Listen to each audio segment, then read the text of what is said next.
Halo semuanya, kembali lagi. Di video kali ini, gue akan melanjutkan film Rurouni Kenshin. Kenshin pergi dari dojo tersebut. Kaoru membersihkan dojonya dan datanglah anak muridnya, Myojin Yahiko. Kaoru sempat menduga kalau yang datang itu Kenshin, nggak taunya yang datang malah Yahiko. Ketika mereka sedang beraktivitas di dojo, datanglah segerombolan bandit yang ingin membeli dojonya Kaoru dengan secara paksa. Kaoru bilang dia tidak akan menjual dojo ayahnya, tapi bandit-bandit itu memaksa. Para bandit itu memfitnah kalau Battosai berlatih pedang di dojo ini. Para bandit itu mengacak-ngacak dojonya Kaoru. Mereka datang dan menghina moto dojo Kamiya Kenshin. Di saat bersamaan terdengar suara seorang yang sedang terpental dan ternyata itu ulahnya si Kenshin. Kenshin yang menyerang salah satu bandit tersebut.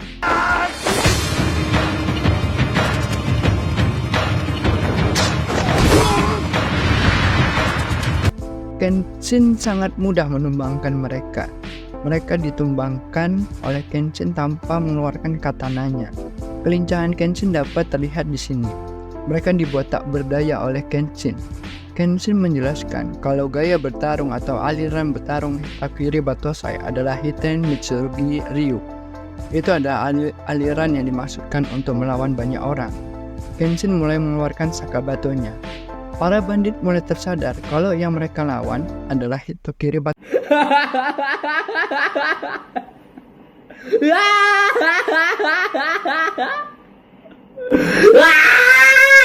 Battosai. Para bandit tersebut mulai merasakan rasa dari katana Sakabato. Kaoru juga baru menyadari kalau Kenshin adalah Hitakiri Battosai. Karena keributan yang terjadi menimbulkan warga jadi berdatangan di dojo. Dan para bandit-bandit tersebut diamankan oleh pihak kepolisian, termasuk Kenshin. Karena sebelum Kenshin ditahan, Kaoru sempat menanyakan nama lengkap Kenshin ini. Kenshin menjawab, Himura Kenshin desu gozaru yo. Himura Kenshin de gozaru. Kenshin dibawa ke penjara. Tak berselang lama, Hajime datang menemui Kenshin. Ini adalah pertemuan pertama sejak perang Bakumatsu. Kenshin diminta untuk bertemu dengan pimpinan. Salah satu tahanan yang tampaknya menyadari kalau Himura ini adalah Hitakiri Battosai, yaitu Sagara Sanosuke. Kenshin bertemu dengan Tuan Yamagata. Tuan Yamagata menanyakan keadaan Kenshin semenjak 1 dekade lalu. Yamagata menanyakan sumpah setianya untuk tidak membunuh lagi. Kenshin menanyakan apa maksud tujuan Tuan Yamagata memanggilnya. Hajime mengambil opium dan menunjukkan ke Kenshin. Ini obat terlarang yang bisa menghancurkan sebuah negeri. Karena kalau mereka bisa membuat opium, mereka pasti memiliki rencana besar. Kenshin menegaskan kalau dia hanya pengembara biasa. Kenapa memberitahukan hal seperti ini ke dia? Tuan Yamagata meminta agar Kenshin meminjamkan kekuatannya.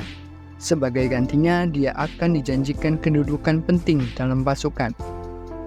Kenshin menolak dengan tegas. Dia tidak ingin menjadi Hitakiri lagi. Tuan Yamagata kecewa dengan jawaban Kenshin tersebut, bahkan sampai marah. Hajime mengambil katana Kenshin dan melihat bilahnya sambil berkata, lelucon macam apa ini? Bagaimana bisa melindungi tanpa membunuh? Hajime lalu melemparkan katananya. Kenshin berkata, dengan katananya ini, dia dapat melindungi orang-orang di sekitarnya. Hajime lalu menantang Kenshin, bagaimana kalau dicoba, apakah bisa katana itu melindungi dirimu sendiri? Hajime mulai melepaskan katananya dari sarungnya sambil menyerang Kenshin.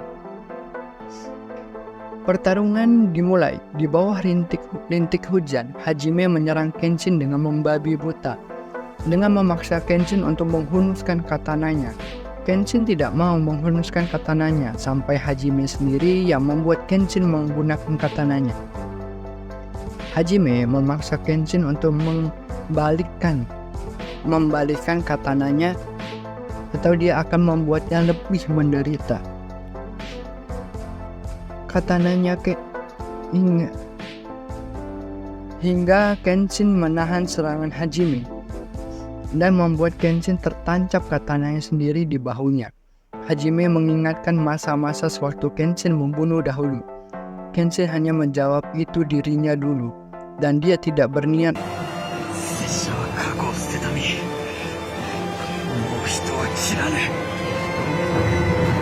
untuk membunuh lagi.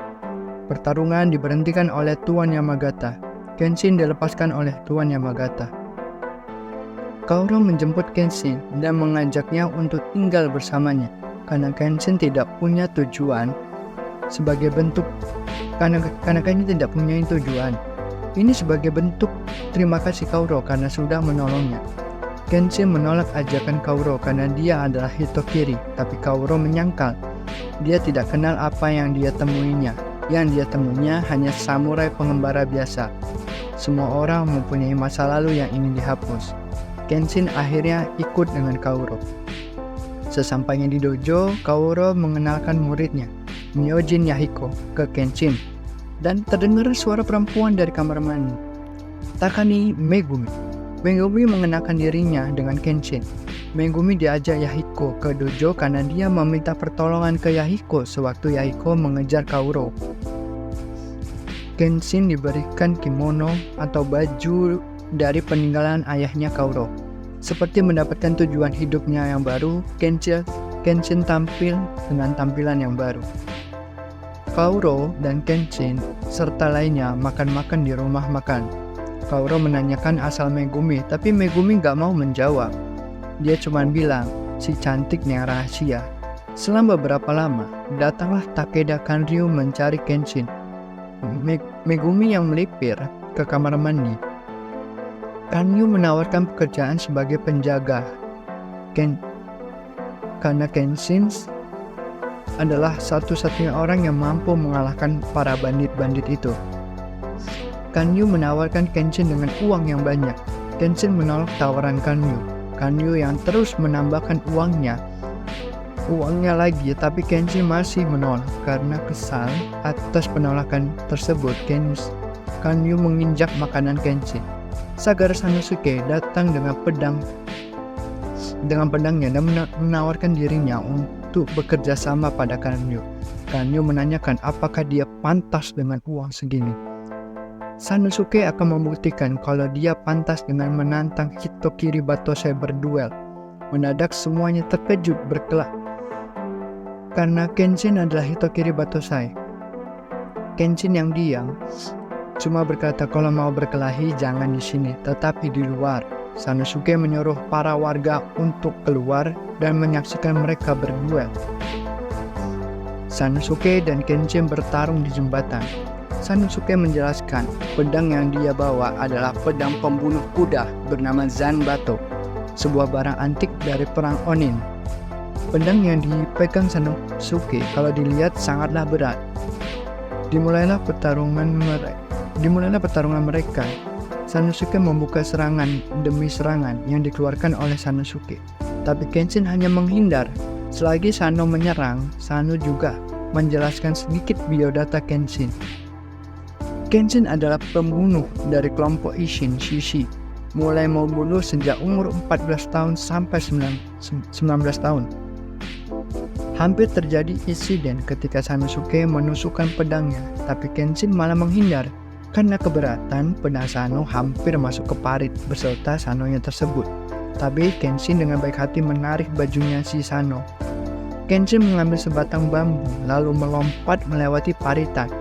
Ya seperti gelantungan di Tarzan, kayak atraksi di sirkus-sirkus lah. Sanosuke yang semakin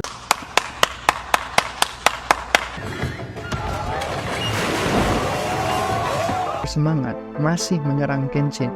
Kenshin tidak akan menghunuskan katananya dan Sano tidak akan bisa menyentuhnya dengan pedang besar itu karena Sanosuke nggak bisa menggunakan pedang itu. Kenshin menasihati Sanosuke, kau bekerja dengan orang itu. Sanosuke yang terkena khotbah no jutsunya akhirnya luluh. dan memberhentikan pertarungannya. Takeda Kanyu yang melihat itu berkesimpulan kalau memang Hitokiri Batosai memang orang yang gak bisa dibeli, dan dia adalah orang yang sangat pantas. Di sisi lain, Jin-e yang semakin menggila terus melakukan pembunuhan layaknya orang animinya.